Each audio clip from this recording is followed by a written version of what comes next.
WLNS is here for you with 6 News at 11.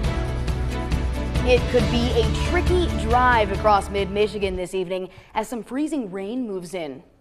The weather is our top story tonight because it's about to get icy in parts of mid-Michigan as a wintry mix of snow, rain, and freezing rain is making its way into the area. Meteorologist Kelsey Emery joins us now. What can we expect to see tonight, Kelsey? Yeah, we're going to see a mixed bag of precipitation and everything from maybe some snow showers, maybe some rain showers, and some ice as well. So you have to be aware of that as you head into to your destination for tomorrow. But for tonight, we have this winter weather advisory in place from 8 p.m. tonight until 4 a.m. tomorrow for that freezing rain, and we do have accumulations of about 1/10 of an inch possible, which could cause some hazardous travel on the roadways. So just be aware of that as you're heading out the door for tonight, and even into tomorrow. That pink color on our satellite and radar is that ice that we're concerned about, and that's all because of our temperatures. They're right around freezing, 33 degrees in Marshall, Hastings, 34 in Charlotte, and 34 in Mason. And they'll continue to stay right around there for tonight, and they'll continue to see those temperatures into the 30s and even into the 40s tomorrow. So any ice that is sticking around will be melting away rather quickly as we head into the day tomorrow. All the details coming up in just a little bit. Rachel, back over to you. Thank you, Kelsey, and please drive safe, everyone. The Ingham County Sheriff's Office is investigating a deadly car versus pedestrian crash. It happened at 11:40 this morning on Elm Road between Holt and Van Orden in Leroy Township. A 62-year-old woman from Fowlerville was traveling northbound on Elm with an adult passenger when she stopped abruptly for a deer crossing the road. That caused the cargo in her van to shift. The woman got out and tried to re-secure the cargo. That's when another vehicle driven by a 44-year-old woman from Weberville tried to go around the van and hit the Fowlerville woman. She was pronounced dead at the scene. The driver who hit the woman, along with the child that was in her car, were transported to the hospital and are expected to survive. This crash remains under investigation. And there were multiple college graduations today as the fall semester comes to an end. Over at Michigan State University, the school celebrated the graduation of more than 4,000 students. Zena Issa stopped by the commencement. She's here for you now with more on the event. Rachel, graduation time is always exciting as so many young adults get to celebrate this important milestone in their lives.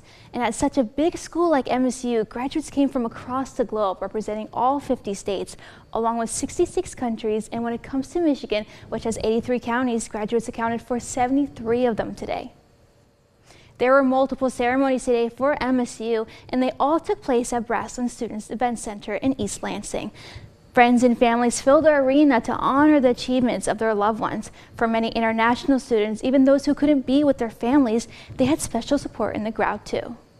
A lot of the people in our major are international students. A lot of them don't have family who are here in the U.S. and I think it's important to come out and support them. And also just, you know, it's been a whole journey over the last 3-4 years. And I think, you know, this is the big crowning achievement, you know, the thing that kind of tells us that, you know, we can do it, we made it, so.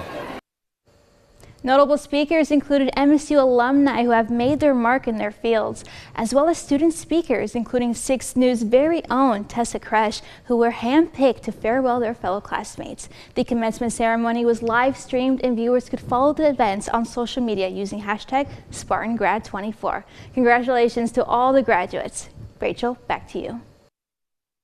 Thank you, Zena. And in Mount Pleasant, more than 1,000 graduates received their diplomas during Central Michigan University's winter commencement ceremonies today. Inside McGurk Arena, CMU President Neil McKinnon presided over his first ever commencement after taking over the role on November 1st. In another first for the university, both commencement ceremonies had students as featured speakers, with Emerson Stacy from Midland and Big Rapids native Tyler Zimmerman addressing the 2024 graduates. Earlier today in Jackson, a cemetery honored the lives of veterans by laying wreaths across their graves for the holiday season. It's part of National Wreaths Across America Day, and this was the St. John Cemetery's 8th year participating. The volunteers laid wreaths on veterans' graves. The total ended up being 1,500 wreaths. A volunteer whose father is a veteran says the ceremony is a way to support the fallen soldiers who put their lives on the line for our country.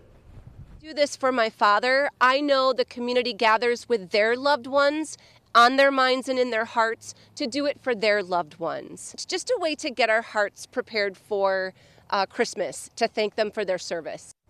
Volunteers said the veterans' names and then thanked them for their service while they laid the wreaths. Well, roughly 70,000 gallons of oil from an Enbridge pipeline spilled into the ground in Wisconsin. The Milwaukee Journal Centennial reported that the problem was discovered by an Enbridge energy technician on November 11th in Jefferson County, which is 60 miles west of Milwaukee. Enbridge says the spill on the company's Line 6 was caused by a faulty connection on a pump transfer pipe at the Enbridge Cambridge station. Officials say the spill was immediately reported to regulators, though the report by a federal pipeline safety agency says the line was likely leaking for, quote, an extended period of time. And there was political drama today on the sidelines of one of the most famous rivalries in college sports. President-elect Donald Trump attended the Army-Navy game in Landover, Maryland with some of his top allies. It was the 125th meeting of the two service academies. Nicole Killian is here for you with more. The soon-to-be commander-in-chief took in America's game. We're glad to have the president-elect in the House. You know, we may not all agree with everything, but it's good that he's coming to support America's game. President-elect Donald Trump was joined in his box by Vice President-elect J.D. Vance and defense pick Pete Hegseth, along with billionaire Elon Musk. Vance invited Daniel Penny, who was acquitted this week in the fatal chokehold death of a homeless man, Jordan Neely, on a New York City subway train. The Gridiron gathering follows a reported dinner at Mar-a-Lago Friday night with Apple CEO Tim Cook.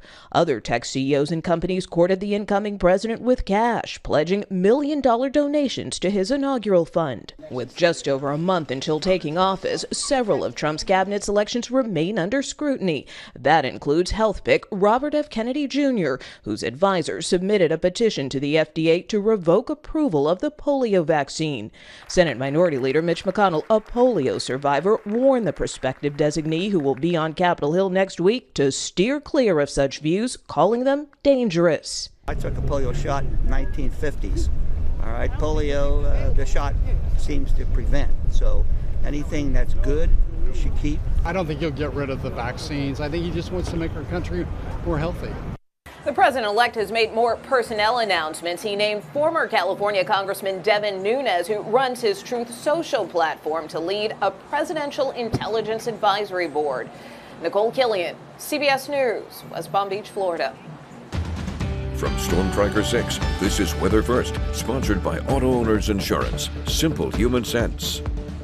Well, we still have that winter weather advisory in effect from 8 p.m. until about 4 a.m. Sunday. That's for some of that light freezing rain in the evening, and we're going to continue to see it move in throughout the rest of the evening tonight. Right now, we're still seeing quiet conditions on our Capitol Cam, just a little bit of some breezy conditions. As you can see, those trees are moving just a little bit down on the roadway as well. We're seeing those temperatures, though, into the 30s, 33 degrees, but that wind is making us feel like we're in the 20s. So it is still a little bit chilly for tonight. Quiet conditions even down into Grand Ledge, as we're seeing temperatures into the 30s, feeling like 34 degrees. And on our Hillsdale Cam, we're starting to see some wet roadways, and that could be freezing rain on the surface, as we're seeing those temperatures into the 30s, feeling like 31 degrees. Jackson, we're still looking a little bit dry as we're continuing over on our Skyview network. Temperatures 33 degrees, but feeling like 24 degrees. And that's because we still have that easterly wind. Now, we do still have that winter weather advisory in effect for right now until 4 a.m. Sunday. That's where that freezing rain expected, with accumulations of about 1/10 of an inch of rain, of that freezing drizzle, or even just that glaze. So again, we do have that chance for some hazardous travel possible for tonight and even into early tomorrow morning. Satellite radar is showing that pink color, or that freezing rain is trying to mix in with some snowflakes, so we're going to probably see some sleet or even some freezing rain moving in over the next couple of hours. And eventually we'll see mostly rain showers move in as we have warmer temperatures moving in with this system. Again, we're going to continue to see this system bring in some rain and snow showers. As you can see, 11 p.m. we're going to continue to see those rain showers moving in. And eventually by early in the morning, those freezing rain showers, or this pink color, is going to transition to all rain, or that green color. And we're going to continue to see some rain showers into tomorrow morning. So at times we could see a little bit of some heavy rain moving into tomorrow morning. Eventually though, we will continue to see those rain showers diminish, and we'll be just left with some sprinkles throughout the afternoon and evening for tomorrow. But how much ice are we going to be talking about? We're going to be seeing maybe a trace to maybe a tenth of an inch of rain of that ice, and again, any on any of the surfaces could make it a little bit slippery, so just be aware of that as we're heading out the door. Now, what's making this exactly? Well, it's freezing rain, so we have it starting out as snow at the upper atmosphere, but then we have that warm boundary in the middle of the atmosphere, and then it freezes right on contact as it falls right back down to the ground. Temperatures will fall back down into the 20s, 29 degrees, and we'll continue to see those temperatures warming into the 40s for tomorrow, 39 degrees by noontime, and then eventually into the 40s by the afternoon. And we're also going to continue to see those temperatures warm for Monday, 50 degrees, and we're going to see those temperatures drop back down into the 30s, with the chance of snow showers returning to the forecast by the end of the week. So we're still on that weather roller coaster ride moving into the middle and end of this week. Truly, the anticipation is killing me for this freezing rain. I'm Honestly, just like, oh yeah. my gosh.